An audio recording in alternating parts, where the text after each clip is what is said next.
Alata mai. O te sauninga o le Tinā.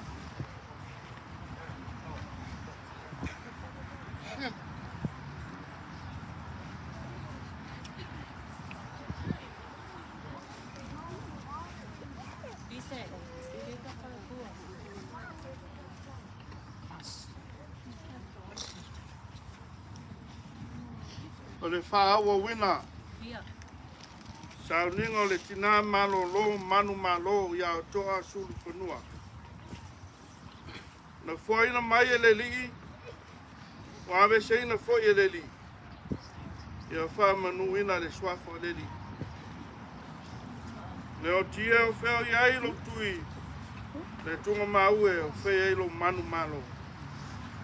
A wai te whewhe, o au le mu mua ma le mulmuli, o le ola nei lava sa o woti, ka auta foi, o te ola e whavavau lava. O ia tiau foi ki o le oti ma se oli. A wā ona o le pule tonu a le tua, i lona alofa tu no tele wa ave na tuai a te ia, i le anganga o lana wauna, Tinā. O le au tātou tu ina tuai lona tino i le tunga mau, o le ele i le ele, o le lefu i le lefu, ma le efu i le efu. Tātou ta tonu ma le matua wha moe, i le toi tu i le ola wha vavau, ona o lo tātou wali o Yesu ke wiso. O le na te li uo tātou nei tino waleanga, e le whaia e whātatau ilo na tino mātanga o fie. E tusa ma le mana na te mawhaia ai, o na whātu i lalo ina ai o me uma ia ke ia lama. Le ke wiso e, o oio le tuku mamalu. O oio le alo e whavavau le tamā, le Manumalo i le tinga le oti. Na whaavano ina lea e oio le malo le langi, mō ta ngata whātutua o malama. Amu e woti, o e woti o ile ni. E a mata i nei ono pō, o lea lava o wheta lei mai ile ngāna. Ne lato malo lo i lato ngā luenga tīmā. Wafo i o a lato ngā luenga e muli a te lato. O ana uauna fo i lato te uauna i a te ia. Nā tau te wāwai atu fo i ona whonga. E iai fo i o lato maulu, o lona suafa. Tātou pepese, katasi, pese masane lau te wisiano. Tātou te whamawai atu ai, na tātou Tinā. Aloha, usoi tofa ina oe, ua saulei tu oe malolo. E ana oe pe ama vaile po, tofa.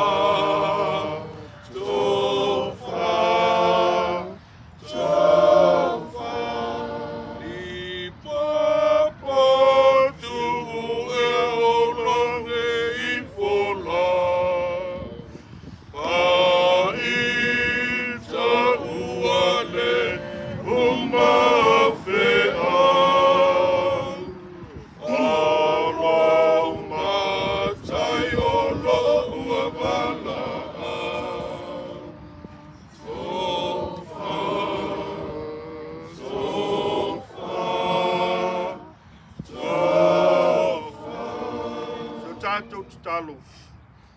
Le atua silsile se, o le malio lo walo pelo Yesu ke wiso, na whaato i lalo ina le oti, malona malo longa i le o sanga, na whaapa ia ina aitu ngā mau tangata pa ia. Malona taitu mamalu, wa umai ai le ola, ma le ola atali i le malamalama. Mātou te ole atu, ia talia mai la mātou whaafetai le lava, ono le nā Manumalo i le oti ma le tunga mau. Na e saunia mo i mātou, mai lātou uma oe uma moi lona suafa. E tā whia i mātou i le maftanga whavavau, whātasi mai lātou uma o e o loo si o mea lawa whio i le langi. E nea whātasi ai i mātou ma ia o le toi tū ma le ola. O le olo soifu pea ma o lo pule a wao whātasi ma lawa whio. Ma le nganga pa ia o le atua tō tasi e whawavau e le ai se ngata anga. O le while mu fo i mai le tua o lo sili lava i me umai manatu iai. E lelo ina ai o tō loto a tō mo tō mafo fau. E le poto ma le lofo o le tua. Ma lona alo Yesu ke visolo tātou ali i. I le manmanuia o le tua tama. Ma le alo ma le ngangpa ia. I a tō tō pia lava yaso uma. E le au noa. Amen.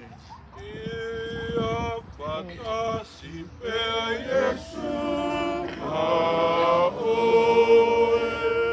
tausi a te oelau pele Ia whatonu pea o ana Ia whatasi pea Yesu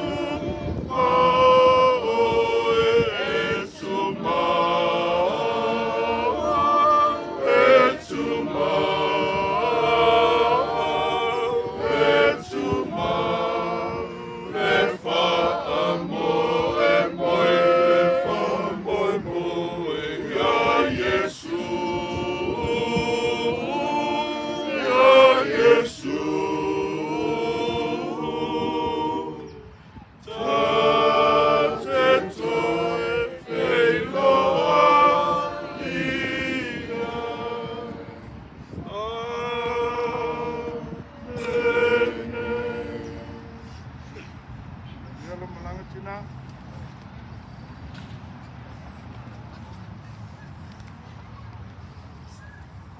Pea, leo whakawaa moli atu ia whakatai ma Manumalo. Ainga leo wa taunu mai whakawina poi tūlanga Tinā. Moli anga whakatai na runga sa whakatai tua iai.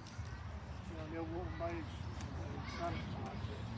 Talo pea wama mele yaso alofa le tua ia. Matasi atu ia o lunga la whenunga na foi. Te kumbai o foi o tātou na wheta mele yaso. Waka foi toi wa ina. A lua pēl whenga ia tātou matasi ai peo i foinga. E mātou te whapea te whawhatai. Kai te lava le mawenga e ua mai a ea. A mātou fie ia.